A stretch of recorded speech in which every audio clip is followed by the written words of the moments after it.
Brussels adalah destinasi pertama kami di benua Eropah. Perjalanan kami ke Brussels adalah melalui pintu masuk di Calais, Perancis.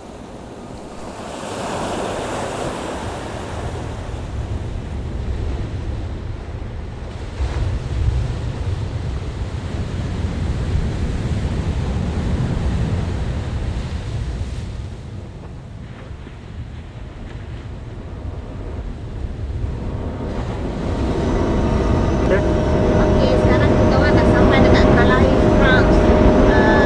Sekarang jam dah pukul 4 subuh. Sebentar lagi ferry ni akan berlabuh. Kita akan terus ke Belgium. Okey. Perjalanan kami menaiki feri dari Dover, England mengambil masa 2 jam untuk tiba di Calais. Cuaca di sini amat sejuk dengan angin yang kuat pada suhu sekitar 7 darjah Celsius.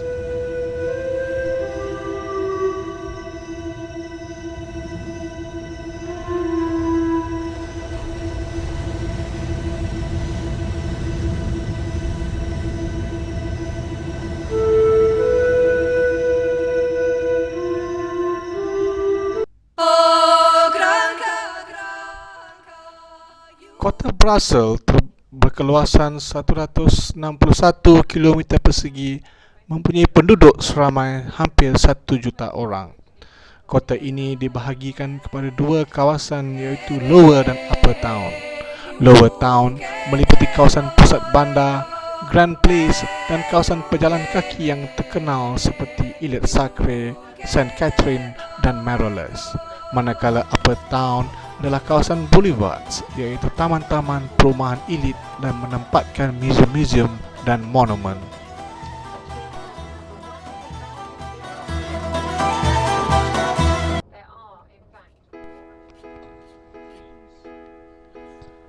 Ketibaan kami ke Brussels, suasananya agak lengang kerana cuti umum. Tidak banyak kenderaan di jalan raya dan tidak ramai penduduk yang keluar ke kota. Melihat kepada kota ini, sesuatu yang mengkagumkan adalah kebersihan dan kehijauan kota ini. To set your Brussels is the only one in Greek city where all the inscriptions, the names of the streets and the monuments are in French and Italian. Since last year, the government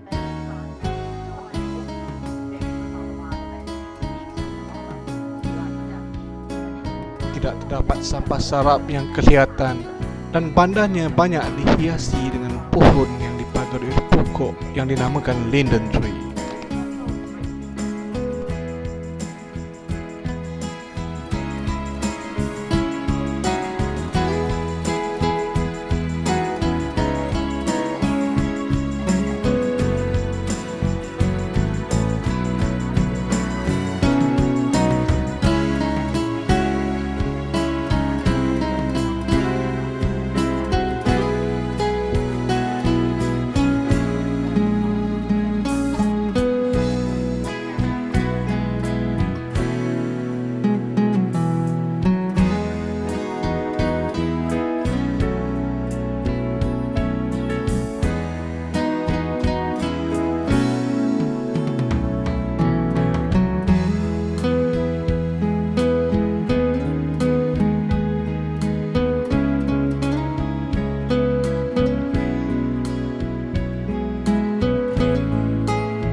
Monumen yang kelihatan itu adalah Triumphal Arch.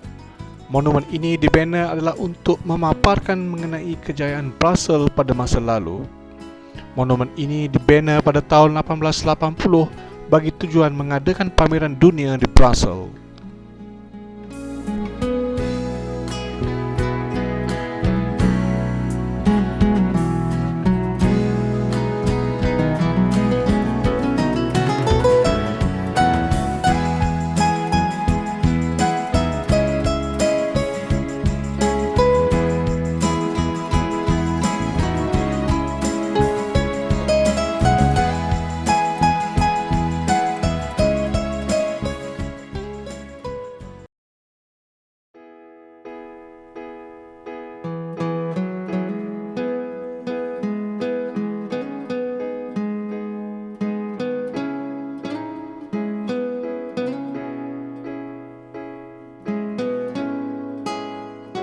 King is in the camp. And it means that the king is in residence. The king's palace here is still used every day. All the receptions with ministers, ambassadors, takes always place here in this palace. The king came to work in the palace here every day of the week.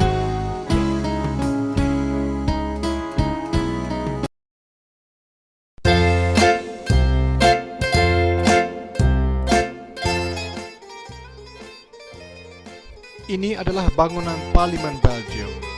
Bangunan ini pada masa lalu adalah merupakan mahkamah agung kepada Duke of Brabant. Selepas kemerdekaan Belgium pada 1830, bangunan ini menempatkan Parlimen untuk negara baru Belgium.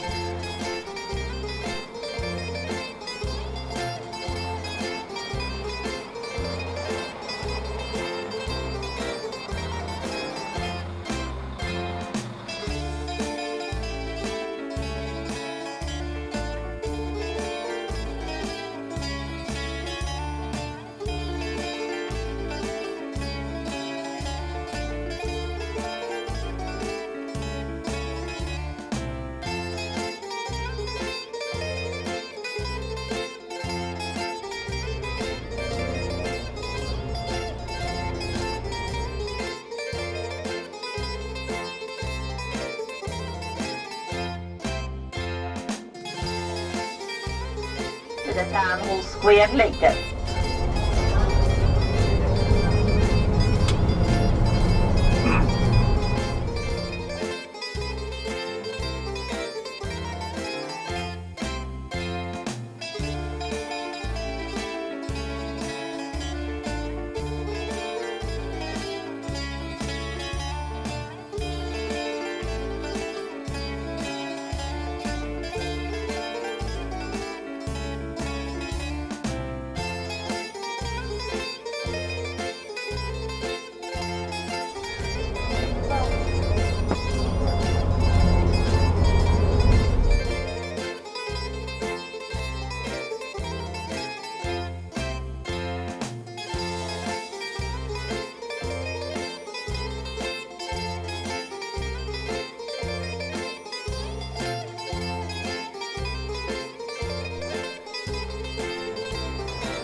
Kami turut mengunjungi salah satu pusat membuat lace di Brussels. Kota ini memang terkenal dengan lace yang cantik dan bermutu di Eropah. Walau bagaimanapun, sebenarnya tidak ada kilang membuat lace di Brussels.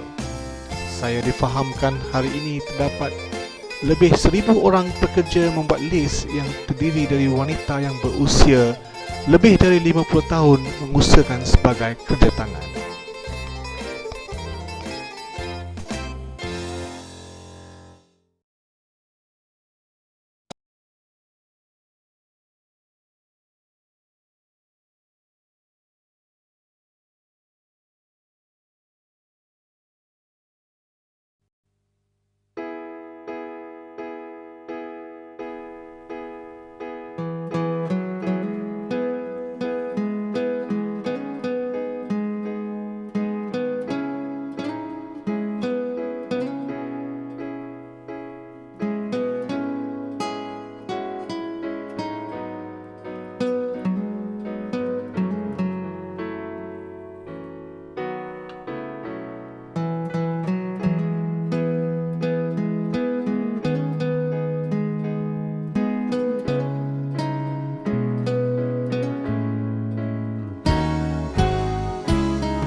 Ini pula adalah Sablon Square, salah satu tarikan utama di Brussels.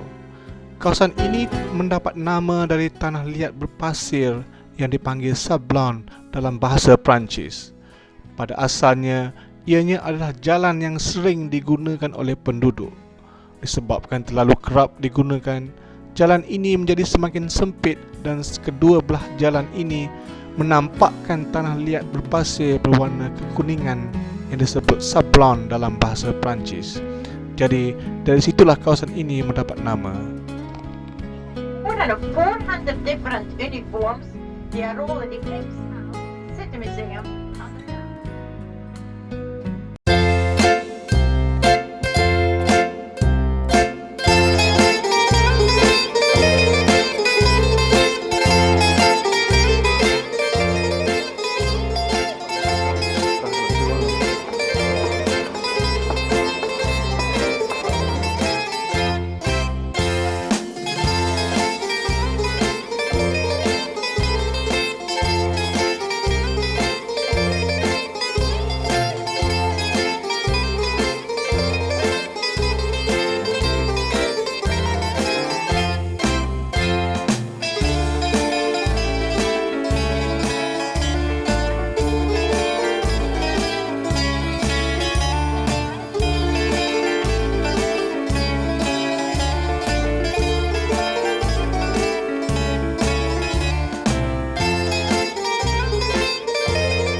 Ini pula adalah mannequin piece, atau dalam bahasa kita patung budak kencing. Tidak ada siapa yang tahu mengenai sejarah patung ini. Ianya dipercayai tidak lebih sebagai hiasan di atas batu yang menjadi tempat mengambil air bersih pada abad pertengahan. Patung ini sering ditukar pakaian dan sehingga kini terdapat lebih dari 600 helai yang disimpan di museum.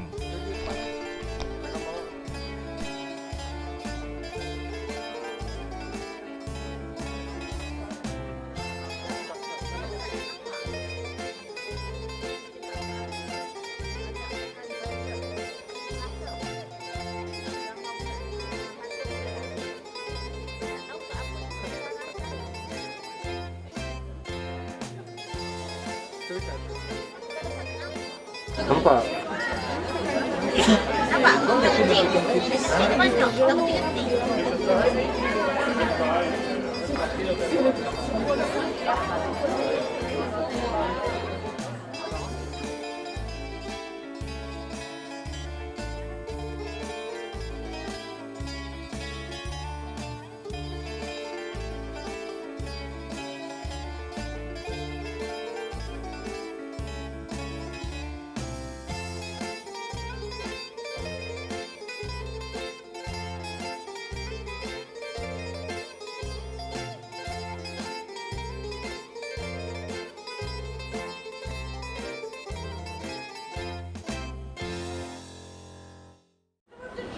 Like preference, they make them in the house. If you want to buy some chocolate, this is on the way back when you go back to the book. The coach, you know the traffic lights under that. You can't make a mistake on the road and come by traffic light and all that. Alright? You want to buy some chocolate and you don't have that.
inilah kawasan tarikan utama di kota Brussels.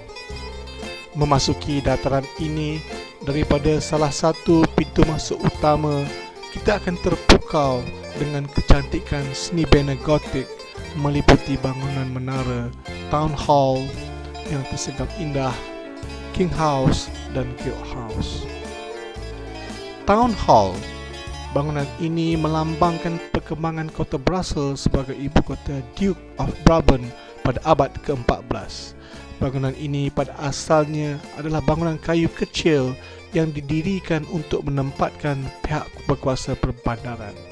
Dengan perkembangan kota Brussels, bangunan ini telah diperbesarkan dengan pembinaan menara pada 1449.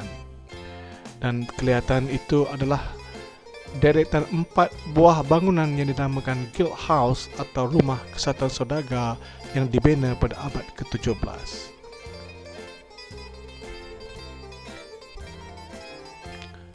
Dan yang ini pula adalah King House, iaitu bangunan yang menempatkan muzium sejarah kota Brussels.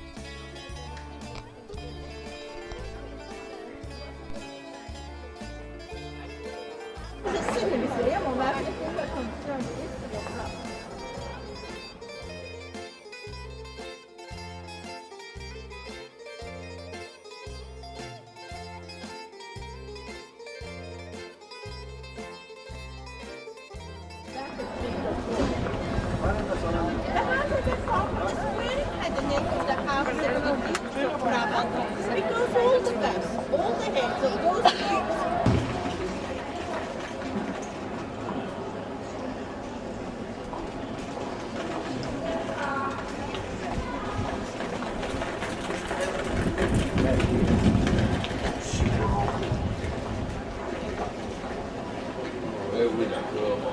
Okay.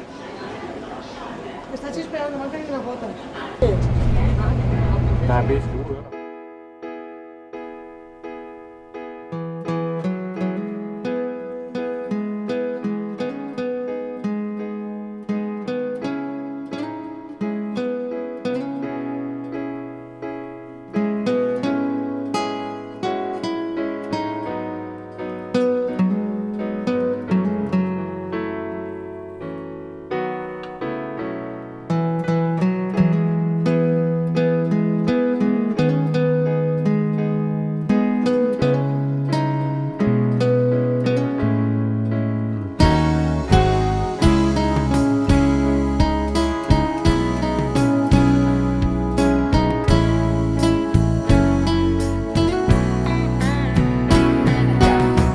They are all buried in the dome behind the church, which is a private dome and is only open a few times a year.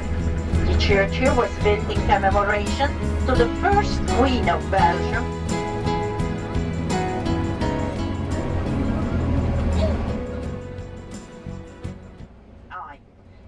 Inilah The Atomium, yang merupakan Eiffel Tower bagi Brussels.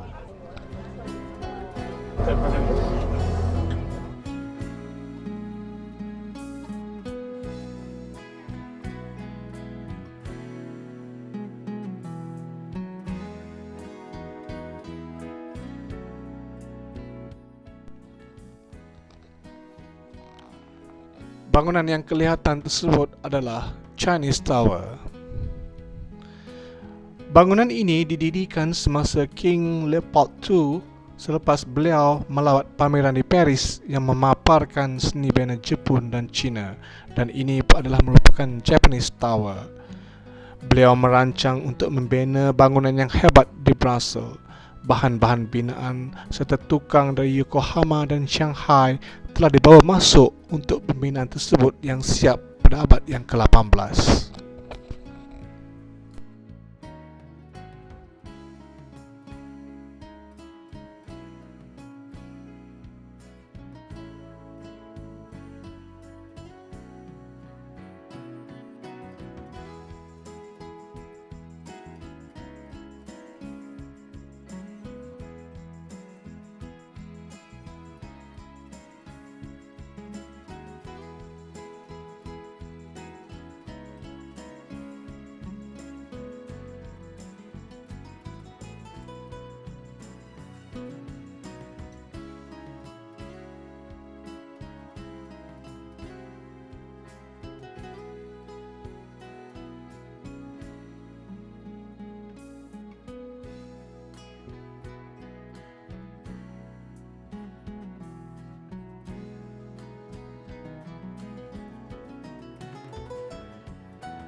giant, and as a symbolic gesture, he cut off the giant's hands and he threw them into the river again.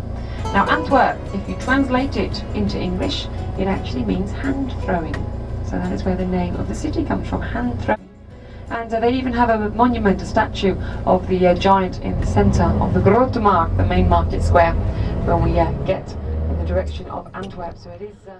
Sesungguhnya, perjalanan kami ke Brussels memberi pengalaman yang berguna dalam menikmati keindahan seni bina gotik Eropah dan persekitaran yang menghijau dan indah di Brussels. Terdapat hubungan yang harmoni antara mengekalkan seni bina lama dengan kewujudan bangunan-bangunan baru dan yang lebih moden di Brussels. Perjalanan kami seterusnya adalah ke Amsterdam melalui The Hague.